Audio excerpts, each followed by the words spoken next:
Hey, what it do, YouTube?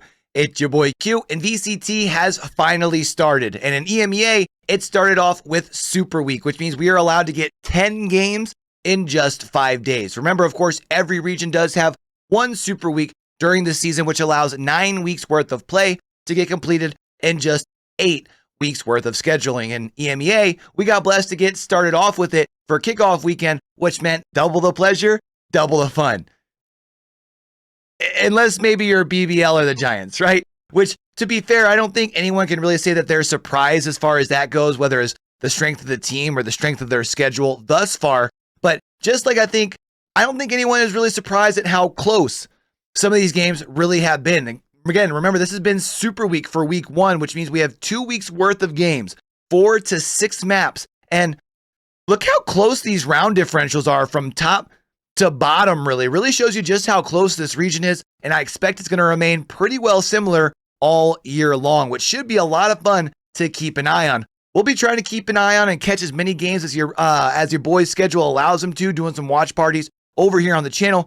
Admittedly, until ALGS season is over, EMEA will be one of the toughest regions for your boy to watch party, but we'll definitely be trying our best. But we'll also be doing weekly updates just like this. So let's go ahead and get down and do what it do. 10 games worth of things to break down here. So let's go ahead and kind of start at the top. We're going to go ahead and start with Monday's game. And I think the first game really being a big surprise, at least for most people, that's going to be Navi versus Koi. And now, I don't think people would have been too surprised if maybe Koi would have taken like a 2-1 with a really close game, right? But look at how really unclose things were. I mean, the scores are kind of a little different. Obviously, on Lotus, they went to overtime. Man, if you guys missed this matchup, it was an awesome game. 20-18, went quite a few overtimes in Lotus.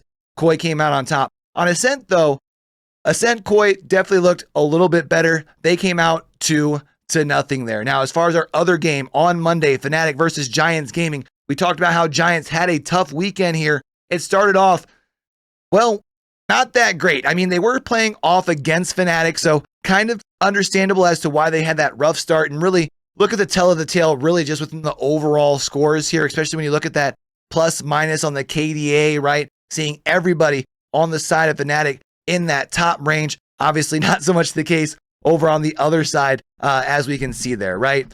Now, one other thing I do want to kind of point out, Icebox for Fnatic, 13-3. Really strong start as things goes there. Giants did look a little bit better as far as on split, but obviously still end up being a 2-0 in its own right. So those first 2 games, really kind of convincing. Also, when we went into Tuesday, when we talk about Team Heretics versus FUT Esports, or Footballists, as you heard them talking about a lot on the broadcast itself, similar to the last couple games, really tells the tale when you look down here at that KDA. Pearl was the first map.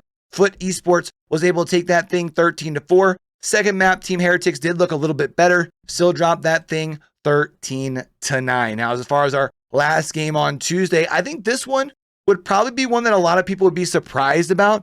Team Vitality versus Team Liquid. I think a lot of people would have been more vying on the side of Team Liquid to walk away with this one. You can see as far as in the KDA, this one wasn't quite so clear and cut. First map was on Haven, though. Team Liquid definitely came out flat-footed on that, 13-6. They looked much better on Fracture, though, 13-2 against Team Vitality here. Team Vitality, though, did take home that Lotus map, which was the third and final decider there. Now, as far as Wednesday, that's our midpoint. Navi did get to bounce back against Giants Gaming. We mentioned how Giants Gaming, though, did have a pretty rough weekend, and they didn't look awful against Navi. I got to be honest, a little worried about how Navi is looking thus far in the season.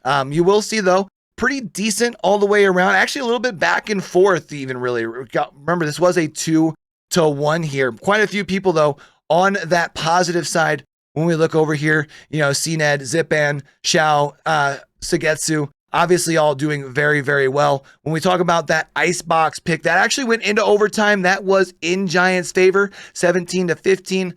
The rest of the maps, though, story was a little bit different. When we went to split, 15-13, obviously a little bit of overtime there as well. This was another banger series, 2 overtime in those first 2 maps.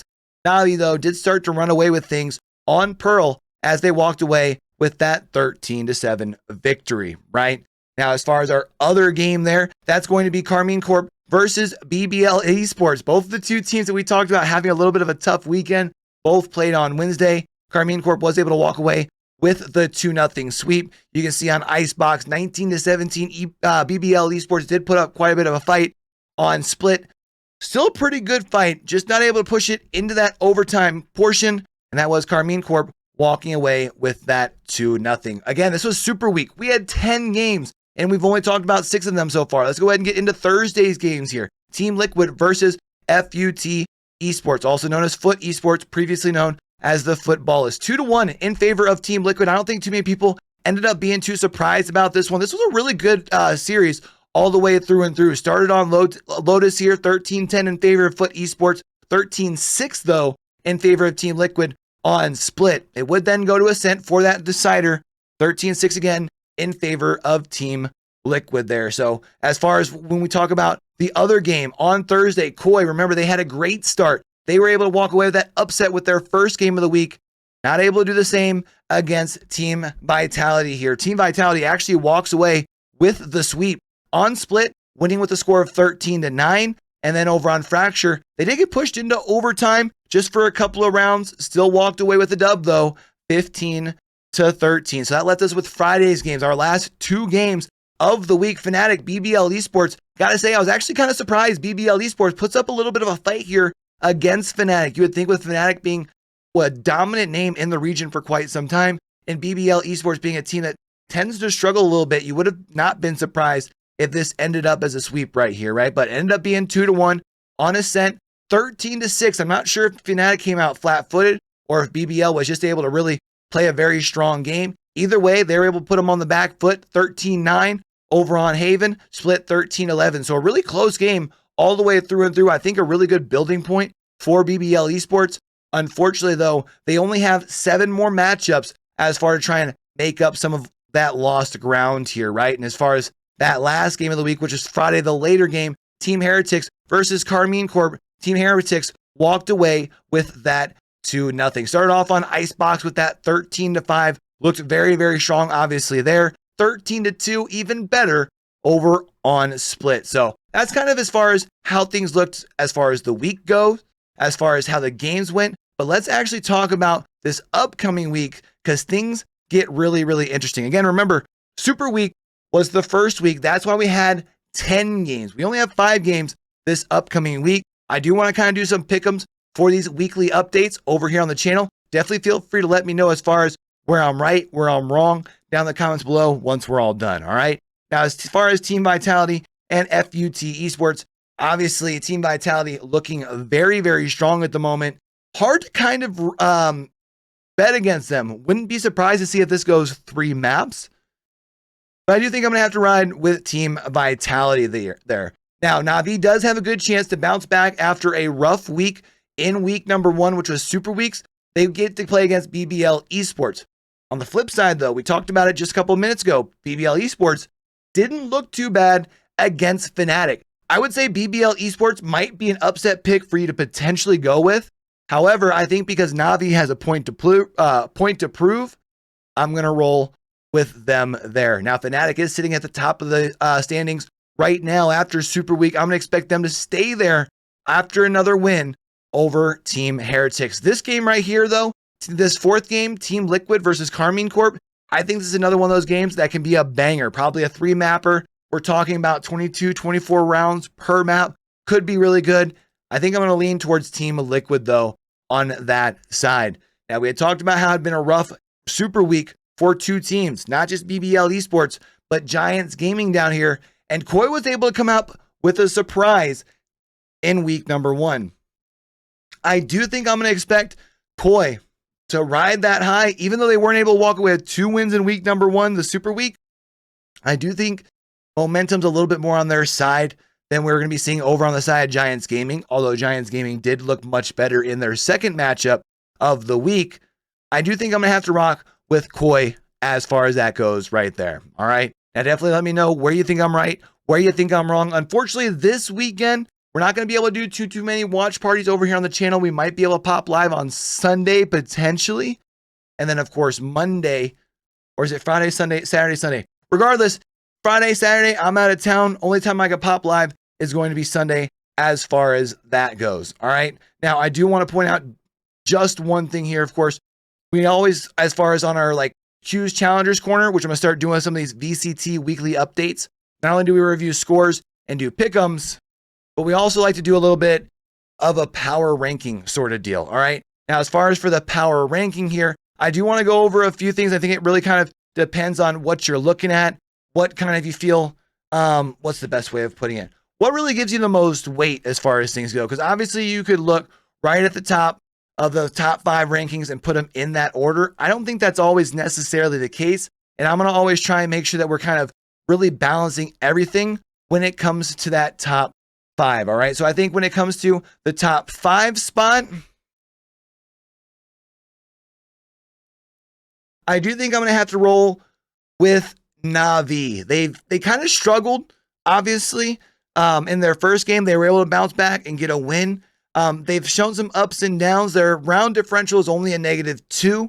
I expect them to have a little bounce back. I almost wonder if maybe they got caught flat-footed and almost looking ahead of that game versus Koi. So I'm going to go ahead and sit them in that 5 spot. In the 4 spot, I am going to have to take the team that beat them, however, and I am going to have to put Koi. Now, I know they're only sitting at a +2 on that round differential. We do also have to remember that Koi played against Team Vitality, and they're one of the 2 undefeated teams in the EMEA region right now. I think Koi has shown a lot of improvement. I think they're going to be one of those teams that will continue to fly under the radar. Teams will be expecting them to play well, but it's not exactly a game that a lot of people have circled on their calendar, so to speak, right? So I think we're going to have them sitting in that number 4 spot. As far as in the number 3 spot, I do think I'm going to have to roll with Team Liquid. I know Team Liquid also fell to Team Vitality very, very early. I think that goes to kind of show you and where you should be expecting Team Vitality to be on this power ranking list, our top 5 as far as for EMEA. But I do think Team Liquid did show quite a bit of promise in that FUT Esports game. So I do think that's why I'm going to have to slot them in at that number 3 spot. Now, our top 2 really shouldn't be much of a surprise. In that number 2 spot, a team name that I've already mentioned a couple of times, that's going to be Team Vitality. I think they've looked really, really good thus far. They have dropped 1 map. They've got the lower of the round differentials of the 2 teams that are 2-0, but they're still 2-0. And you have to respect that for them sitting in the number 2 spot. And of course, that does mean in that number 1 spot is going to be Fnatic. Look, I'm not going to lie to y'all. Fnatic didn't look the greatest in their game against BBL, but I do think Fnatic is one of those teams that they always shine when they need to the most. And I'm going to expect them to kind of continue to show that throughout the course of this EMEA season. Now, that is my top 5. All right, don't argue with me. Argue with your mama. Or, I don't know. Tell me down in the comments or something. All right, how much of an idiot I am. All right, go nuts. But not just that. Let me know your picks as far as this upcoming week as well down in those comments below, right? Because those comments and those likes that y'all are about to slap down there as far as, this side, down in there in that bottom right-hand corner, those are the 2 things that help me out the most as far as when it comes to getting that tough YouTube algorithm as we do chase down that first 250 subscribers over here on the channel. All right. Speaking of which, if you enjoyed the vibe and you're wanting to make sure that you're right back here for more esports news, updates, interviews, stuff like that, don't forget to slap that subscribe button and turn those notifications on. Until we do catch y'all back over here for that next video or that next watch party, don't forget, man, with everything crazy going on in the world today, be true, be you, be sincere, game hard and love hard. All right, y'all. It's your boy Q, signing out. If you ain't show something, you just don't wanna be.